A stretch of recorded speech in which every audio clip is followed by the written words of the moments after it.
Assalamualaikum warahmatullahi taala wabarakatuh. Salam seni bonsai Indonesia. Hari ini teman-teman, saya sebagai warga negara Indonesia mengucapkan merdeka.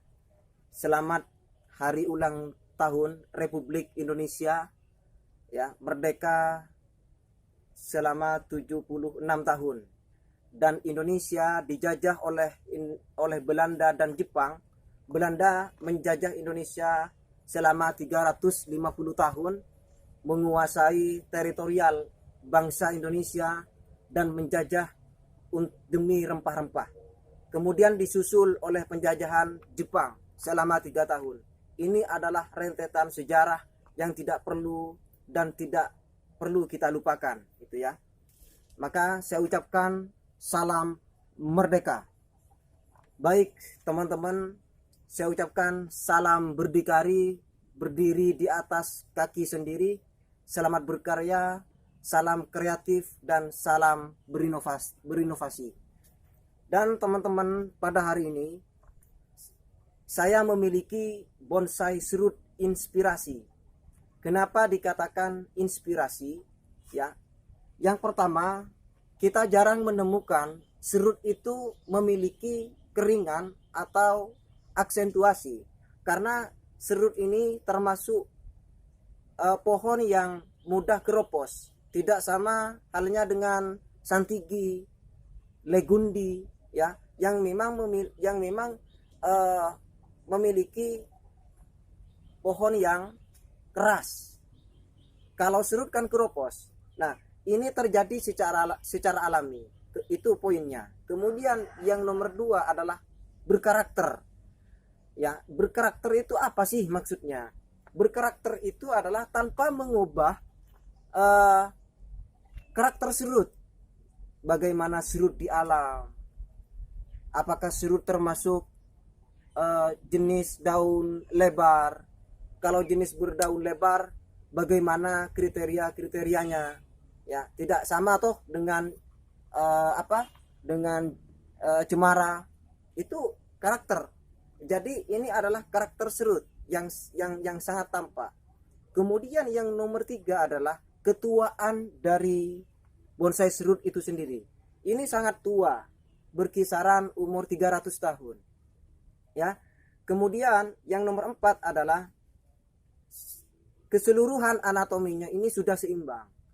Di antara percabangan pertama, percabangan kedua, kemudian tumbuh ranting, anak ranting, dan cucu ranting, ini sudah seimbang, pernah menjadi bonsai matang.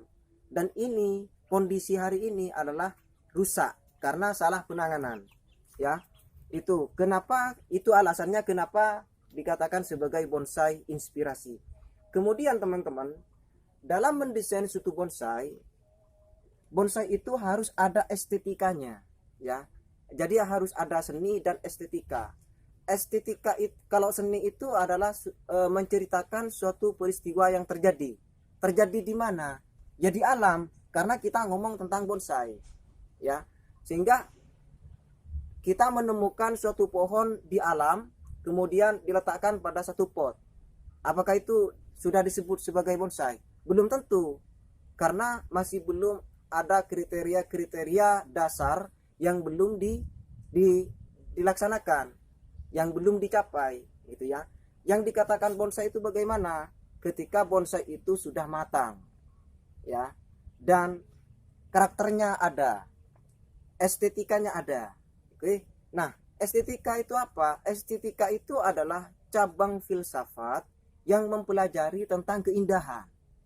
Atau kita bisa istilahkan bahwa estetika itu adalah sebuah filosofi, ya, yang mempelajari nilai-nilai sensoris, ya, yang mempelajari tentang bagaimana kemudian penilaian itu dianggap lahir dari sebuah sentimen dan rasa. Jadi dalam mendesain bonsai itu, bonsai ataupun karya yang bagus itu tidak hanya enak di pikiran, tetapi juga enak di hati, ada rasa, ya. Jadi itu maksud dari estetika.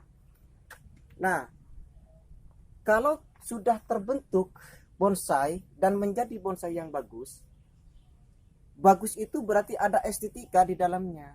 Ya, cara untuk bagaimana bonsai itu memiliki nilai estetika bagaimana? Yang pertama itu kita harus memperhatikan yang namanya bentuk atau siluet luarnya. Kalau ini termasuk daun lebar ya, tropis, maka desain bonsainya tidak lagi simetris, tidak lagi segitiga karena bukan karakternya itu ya. Kemudian yang nomor dua adalah tekstur dari batangnya, dari percabangannya. Bagaimana teksturnya? Kalau tekstur serut ini kelebihannya karena ada keringannya, sehingga ini yang membuat nilai lebih terhadap bonsai ini, sehingga disebut sebagai bonsai inspirasi, karena jarang kita menemukan seperti ini gitu ya.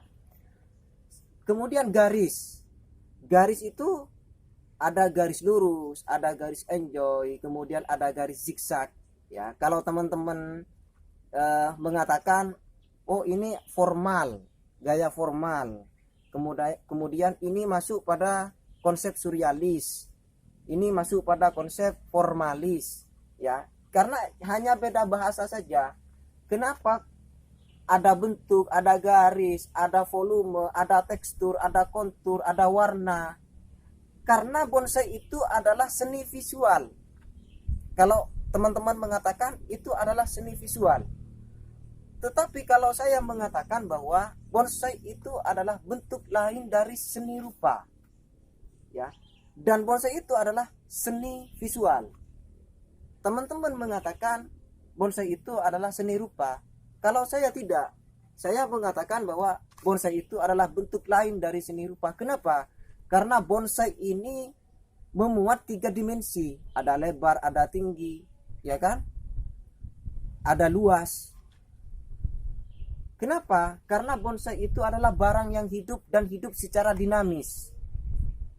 Bisa diraba, memiliki perspektif, kejauhan, kedalaman, ya. Ada istilah lain, ngepen. Ngepen itu kan alasan hukum perspektif.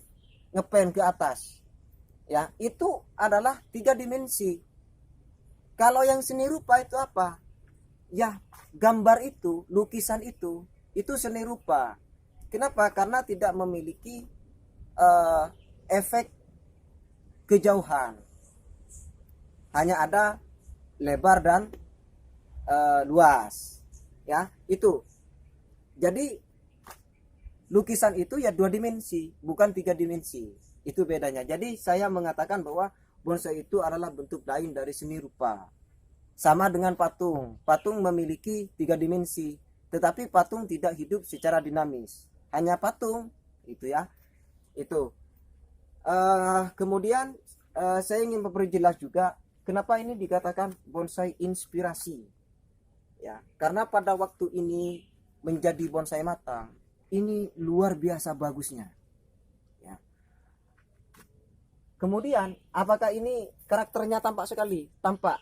Cuman ada programan yang kurang untuk mempertegas karakternya. Masih berbentuk segitiga kalau dilihat dari kejauhan. Tapi kalau dilihat secara dekat, di sini ada naik turun dan keluar masuk di settingan perantingan. Ya. Di sini turun, di sini ke atas, ya. Kemudian di sini masuk, kemudian di sini keluar. Di sini masuk, ya. Di sini pun juga keluar. Ada yang masuk, keluar, lepas, ya. Jadi ada naik turun dan keluar masuk yang mencerminkan bonsai tropis berdaun lebar, ya, karena daun lebar itu terjadi kompetisi di setiap perantingan, di setiap percabangan. Kompetisi yang saya maksud adalah di sini kan keluar perantingan, kemudian keluar anak ranting, dan di sini keluar anak ranting lagi. Setelah anak ranting keluar, ada cucu ranting keluar.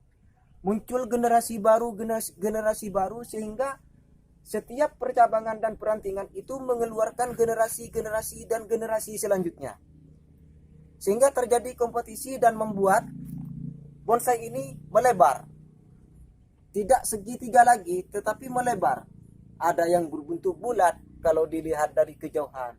Ada yang berbentuk zigzag. Gitu ya. Itu karakter namanya. Itu.